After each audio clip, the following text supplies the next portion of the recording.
assemble this panel today because one reason that we're here is to focus on, to talk about postpartum depression, anxiety, and awareness, because it's often not talked about until it's too late and families are already suffering through it and don't know where to turn. We'll start with Shelly over there. This is Shelly Shook. She is the co-founder of Wings for Wellness, which has a booth here as well, which is a nonprofit that helps families battling postpartum depression. And she too is a survivor and is a patient with postpartum, and so she can talk to you about her own personal experience. And Dr. De Los Santos is an OBGYN here on the medical staff at Methodist Dallas. He's caught a few babies.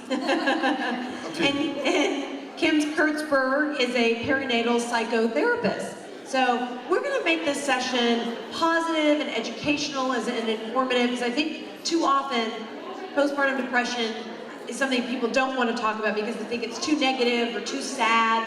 So Dr. De Los Santos, let's start with you. Can you help us understand the signs and symptoms of postpartum depression and who is most at risk? Sure. The depression after childbirth could happen at any point, and there's a lot of signs and symptoms. It could be mild to severe range, and it could last 1 or 2 weeks to even up to a year. So we have to kind of always be on the lookout for several different signs and symptoms. Some of them are kind of like that they affect your life. Say you don't eat, a mom who just delivered who doesn't want to eat a lot, or does the opposite, eats too much. If she just spends the whole time in her room crying, that's one of the symptoms. If she spends all the night, all day long, either sleeping or not sleeping, that's another symptom. If she's very irritable, that could be a symptom. So there's many symptoms that could be involved with depression. It's just getting all of them together. There's also something called postpartum blues, which is not as bad as postpartum depression, which lasts 1, maybe 2 weeks. But it goes away, and postpartum depression, you do need help, and we're here to help. And this is something I want to follow up on that, because this is now a requirement, right, in the OB follow-up, that you're asking these questions of your recent patients? Correct. We give everybody in their first postpartum visit the Edinburgh test to kind of objectively see what's happening in their life, and sometimes they don't bring it up, and or they don't even see it, and they're alone, and that's how we could pick it up and kind of know to ask them, hey, so on this question, you marked this one, why did you mark it? And they kind of let us know, well, I feel overwhelmed, or I'm trying to breastfeed and I can't breastfeed, and I feel like a bad mom, and then one thing leads to another, and you open up the conversation. And so those are a lot of symptoms we've kind of heard of. Kim, are there any, as a perinatal psychotherapist, are there any symptoms maybe we're less aware of, or that a partner or a parent, maybe a grandparent, could be on the lookout for? That's actually a really good, Hey, you're hot. Am I doing okay? All right. So that's a really good question. When you think of postpartum depression, you typically think of sad, hopeless, can't get out of bed, and crying all the time. What a lot of people are unaware of is that a hallmark symptom of postpartum depression is anxiety. So you may not be looking at a very sad, crying mom. You might be looking at a really irritable mom. You might be looking at a mom who is saying, man, I am really angry right now. Some women will experience scary, intrusive thoughts, and the scary, intrusive thoughts are anything like all the what-ifs going on in their mind. What if this? What if this? What if this? Or having scary, intrusive thoughts about harming themselves or harming their babies. I think that women will experience a sense of numbness. So you may think, oh, they're depressed, they're sad, or oh, they're anxious, they're worried. There are some women who say, I just don't feel anything at all. And so I think that's pretty surprising. And then I always look for insomnia. I ask moms, are you able to sleep when the baby's sleeping? Are you sleeping at night? And if they say no, I'm pretty concerned. That's a big red flag. If you already suffer from any kind of mental illness, even a mild depression, anxiety disorder, before you get pregnant, should you be more alert that you're at higher risk for postpartum? Is that for me? Yes. Okay. Absolutely. I would say that first of all, half of the women that I see in my practice who have postpartum depression had it during pregnancy, and the symptoms went misdiagnosed or undetected. And you can see how that could happen, where if you go into your provider and you say, I don't quite feel like myself, or I'm really tired, I find myself crying, they could be passed off as saying, oh honey, you're just pregnant. And when they're really missing the signs and symptoms, and that's concerning to me. Or also, the provider, we're very busy sometimes and don't pay attention.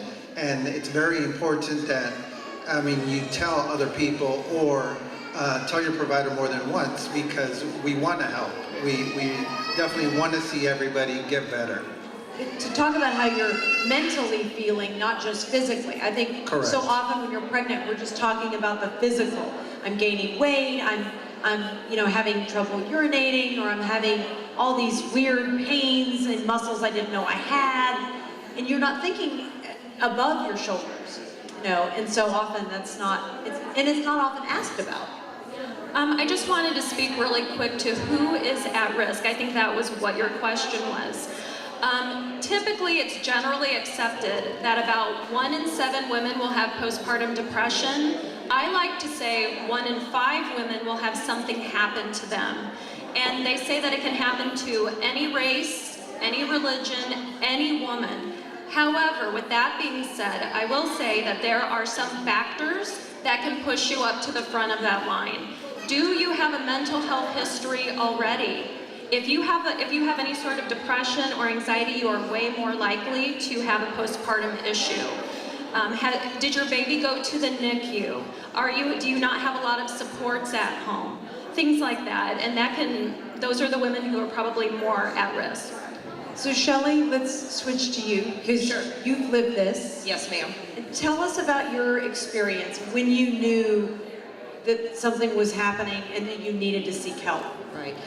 Well, with me, I had had depression previously. I had never had anxiety, and when I was about a month out from delivery, so about 8 months pregnant, I started developing some really severe anxiety, so much so that the last 2 weeks of my pregnancy, I literally could not eat and lost 8 pounds that last 2 weeks of pregnancy, which obviously could be detrimental to the baby. And my OBGYN realized something's going on here. The depression developed. She ended up inducing me just 5 days earlier than my due date, but I never put that label of postpartum depression on it. If somebody had asked me what's wrong, I probably would have just turned around and crawled into a hole and cried, because with me, our first child, who is now 9, was very much wanted. She was very planned, probably overly planned, my husband would say. I was expecting to get pregnant like that. But when about the last 3 weeks before I had her, I thought adoption would be a great idea. And it wasn't that I was fearful of the actual birth, the physical part of it, that wasn't scaring me. It was just the idea of being a mother, and it's really hard to put terms to it, but I just had no feelings of excitement, or I didn't want the baby once I had her. And I did not deliver here, but once I did have her, my husband describes it best. I was almost in a catatonic state. I did not want to see anybody. We had so many friends and family members sending flowers. I did not want them in the room. It's like I didn't want to acknowledge that I had become a mother, despite the fact that I was so excited about it previously. And with me, I know Kim had mentioned 1 in 7, or really more, 1 in 5 women will experience something, some sort of perinatal mood disorder, whether it's depression or anxiety. And for myself and my co-founder of the nonprofit that we do, Wings for Wellness, my co-founder Karen, hers started when she was 4 months pregnant. Mine started about 8 months pregnant and lasted about 6 or 7 months into after I had my child. But it can be something that's not as severe as what mine and Karen's was.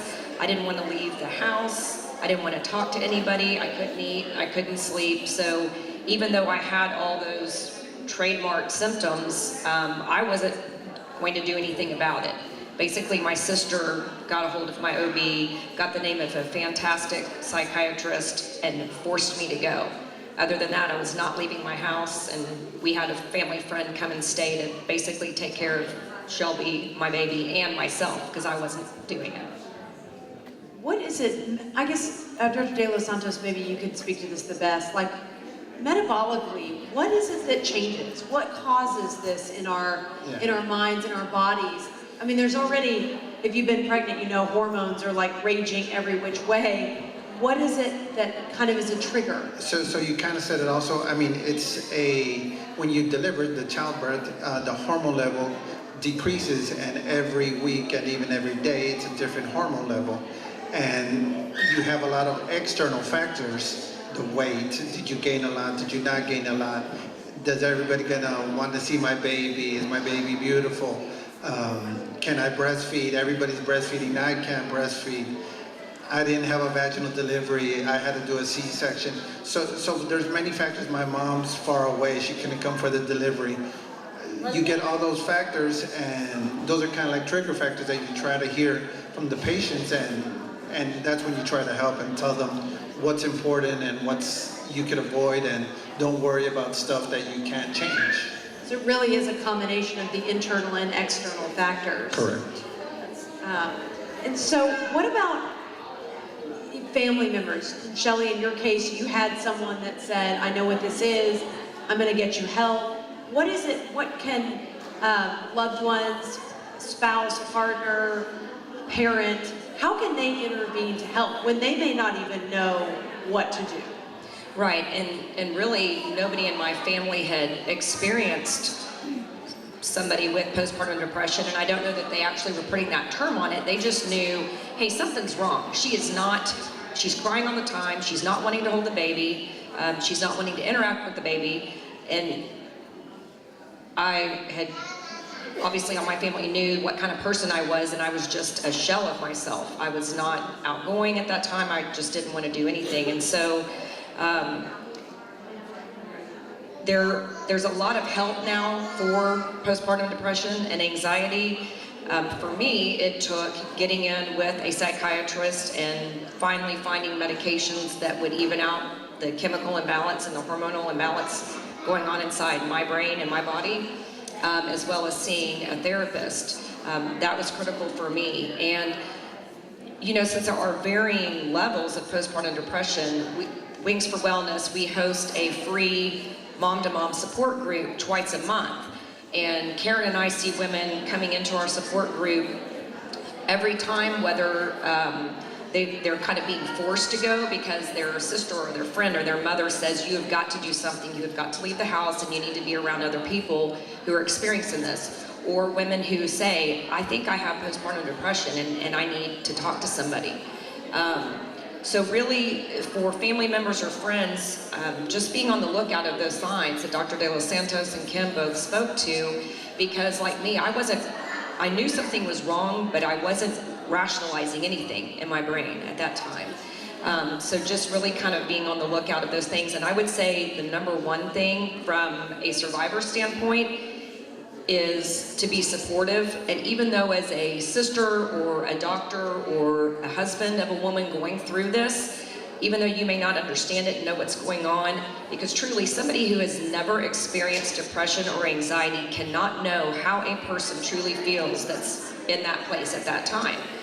So just telling that person, my husband, no idea what was happening, he what was like, what, somebody fix her, what's happening? Even the labor and delivery nurses in the hospital said to him, what's wrong with your wife? She doesn't want to hold the baby. And he's looking at them thinking, well, you're the experts here, y'all tell me. So just not adding any more to the guilt that the woman is already experiencing for feeling like she doesn't want the baby. I mean, the guilt is probably the most gut-wrenching aspect of it all. So just letting them know it's going to be okay. There are support groups, there are doctors, there are fabulous therapists who have been through it and who treat women on a day-to-day basis. There are psychiatrists who, if it's necessary, you can get on medications, and it can be for just a short term if necessary. There is help, and just letting them know that and reaching out and finding those resources, I think, is critical, and doing it in a loving way by just letting them know, hey, we're going to make it through this. I think the support system you need to have that. Doing this alone is very, very hard. I tell my patients to try to be, because most of the moms are 24/7 with their baby, so I try to tell them, try to be an hour-free baby. So for every 12 hours, you need to be baby-free for at least an hour. So if your mom's there, your sister's there, go do something besides just be with the baby, re-energize, refocus, and it seems to help out those patients. Is postpartum, the blues, the anxiety, the depression, is any of it preventable medically? Yeah, no, I mean, I wouldn't say it is, but I mean, if you had good support groups, if you have good people around you and you kind of understand what you're seeing, and there's people that you have a good relationship with your doctor that you talk to, or someone from your faith group that you can talk to, it helps out. But preventable, I don't think it would. I just wanted to add to that. It's my rule of thumb is 1 in 7 for no reason at all. Women are not to blame. There is help out there, and you can and will get better. So 1 in 7 for no reason at all. Now, that is also not a death sentence. Is it preventable technically? Not necessarily, but if you look at it on a scale of 1 to 10, or from mild symptoms all the way up to severe symptoms, people who maybe have mild or maybe moderate symptoms, if they have a good support system, if they can connect with a provider that is helpful, can you keep it from going up all the way up to an 8, 9, 10? Absolutely. So it's not technically preventable, but can you keep the intensity down with help? Absolutely. And I know our staff, our postpartum, our L&D nurses here, our postpartum nurses are trained. There's a lot more emphasis now on training of staff to recognize those symptoms so that there can be that earlier intervention. But Kim, is it something, even, let's say you don't have a history of mental illness in yourself or in your family, should you be at least talking about this during pregnancy? That is the gold star question. Wonderful, great question. If you are pregnant and you have a family member or a partner, talk about this. I brought this up here. I have a little booth. This is signs and symptoms of postpartum depression and anxiety.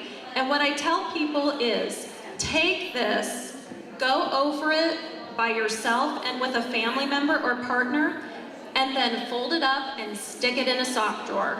My face is in a lot of sock drawers around the DFW area. I hope that you never have to look at this, but have a conversation about it. Up to 1 in 5 women, that's a lot of women. So have a conversation about it. It's a common thing to happen. And I think that there needs to be a plan in place. So talk about the symptoms, and guess what? If a mom is not feeling very well, she's not gonna come up to you and say, hey, I'm feeling worthless and hopeless.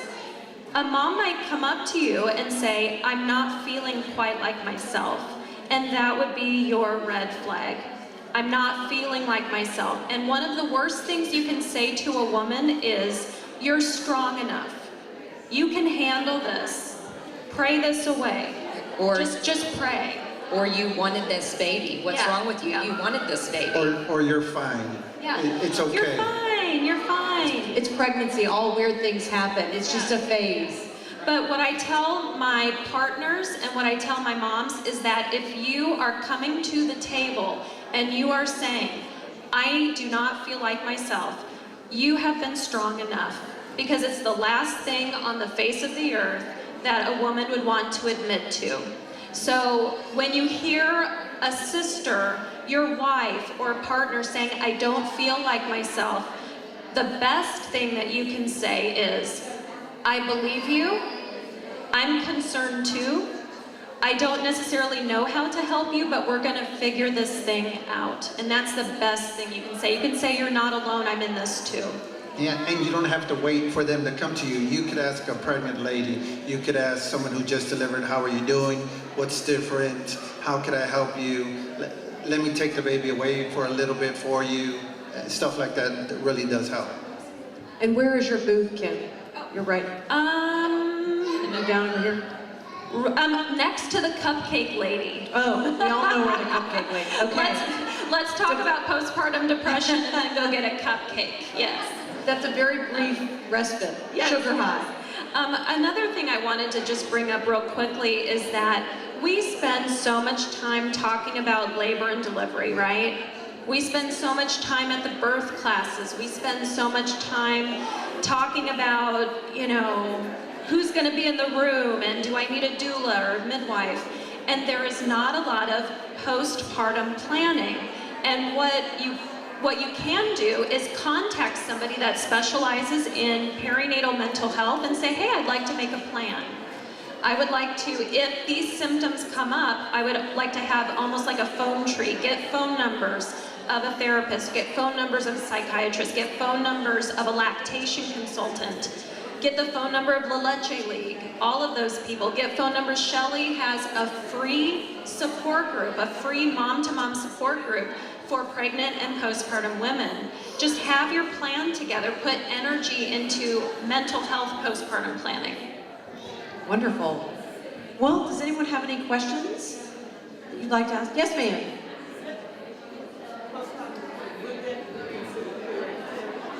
Hereditary. Is postpartum hereditary?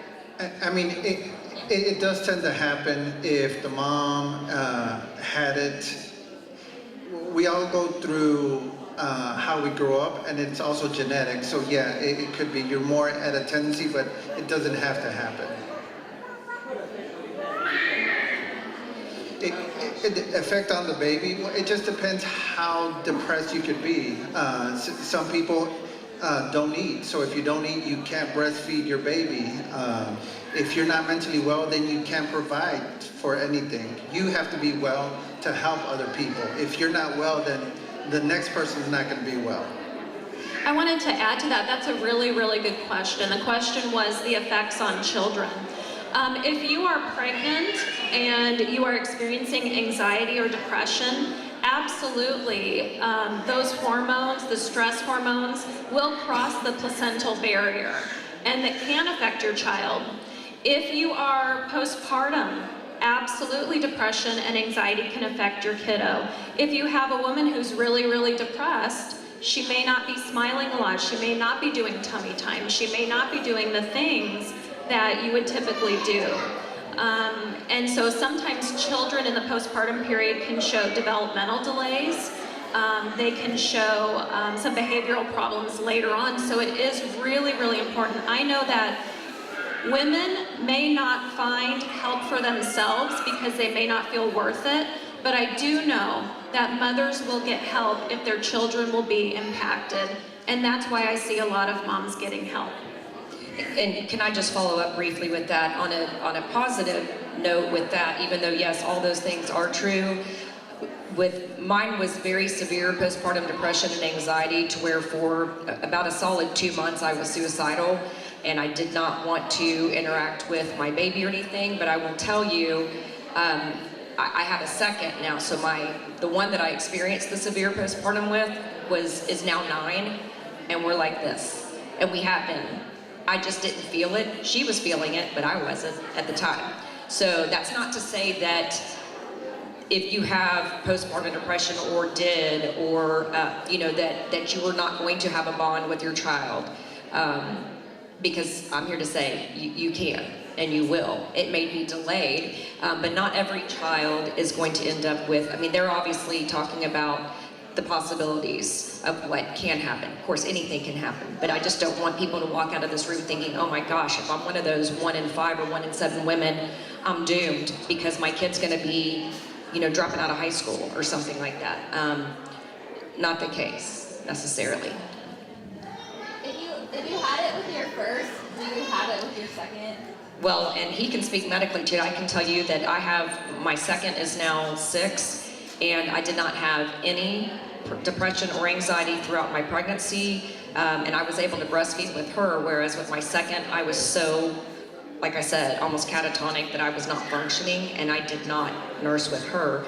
However, the caveat to that is that before my husband and I decided to get pregnant or attempt to get pregnant the second time, we did meet with my OB as well as the psychiatrist to make sure that the medication that I had been on, I had gradually worked down to reduce levels, but I was still on 2 medications. And we made sure that, first of all, it was okay to conceive and to sustain a pregnancy, then also that it would be okay medically and for the baby to nurse, assuming I would be able to. And all those things were fine. I didn't go through it at all, even though I was at a much greater risk the second time because of my first pregnancy resulting in that.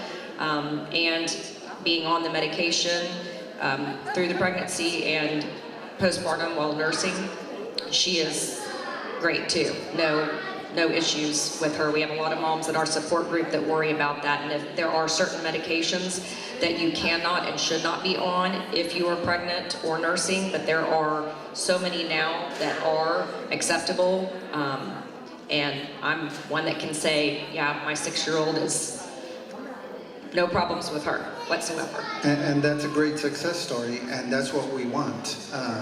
To have it once and then not happen again. But obviously you're going to be at high risk to have it happen, especially if you make the same type of situations let happen to you. So once we're aware, we can hopefully prevent it.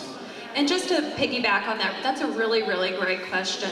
I have a lot of women that come in and they have made it through treatment for postpartum depression, anxiety, and they said, my experience was so horrible, I'm never having another child again. And I tell them, that is absolutely does not have to be the case. You absolutely can go on and have more children and not have symptoms, or maybe the symptoms just say mild, and that goes into planning. If you want to have another child, just plan for it. Get in touch with a therapist, talk to your OB, talk to your psychiatrist if you have one, and say, okay, I'm gonna monitor, I'm gonna check in with my therapist maybe every other month during my pregnancy, and then we have this postpartum plan set out so that if something does happen, we fix it real quick. And so yeah, you can go on and have more children and it'll be okay. And as you can see, I mean, this is a very treatable disease with people like this. Yes. Yeah, that support system, like Kim was saying, is, I mean, for my second pregnancy, I had a team of about between an OB, a psychiatrist, a therapist, my husband, my sister, my best friend, ready to pounce if something went awry. So it's definitely doable. It does take a village sometimes. Any other questions? You can always ask them once they're off the stage. We want to let you all enjoy the rest, go see all the vendors, enjoy Steve's music here, our excellent DJ. And we just appreciate you coming and listening and asking questions. And we hope that this was really interesting and educational for all of you here. So thank you. Thank you, Shelley, Dr. De Los Santos, and Kim. I appreciate you being here. Thank you for having us. Thank you.